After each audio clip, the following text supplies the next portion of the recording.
ay nit borom jom lañ ndeke jom boo koy wër da nga koy fekk ci ñoom dignité boo koy wër da nga koy fekk ci ñoom ndax ku ñu tànc si miir sa xol toj ngir nga bañ ñu gàccal la ba nga saddaat ay bayit kon loolu ndono loo xam si ndono lu foor la. macha allah déggoo ñu ne géwël la daan jiitu ca xare ba géwël moo daan jiitu ca xare ba léegi la ak ngëwël yàqu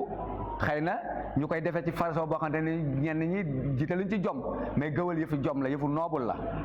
waaw. parce que bu géwël musaana jiitu ca xare ba képp ku ne ci xare bi di nga bëgg bu ëllëgee say sët bu ñu ñëwee ñu géwël yi jiina la say maam parce que géwël yi ñoo doon nettali histoire yi ñoo doon wax li daan xew ci xare ñoo wax ña daan daw ak ñi nga xam ne nii ña nga ca woon ca kanam ñoo leen doon feeñal ñoo doon feeñal seen i jom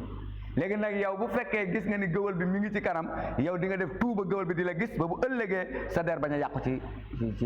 ci say sët moo tax ñoom borom mi jom lañ ndax ku amul fit amoo jom doo jiitu ci xare waaw dañ laa sës ci miir te mu wóor la ni fii li la fi mën a génne rek mooy jom ak subut sax dëgër moo la mën a muccal ci jotaay tay bi sinon fii la fi ngay doxe yàqu ba faaw kenn doon la tudd waaw buyutina mu ne fii buyutin ci néeg yi nga xam ni adinallahu yàlla moo digle antur fa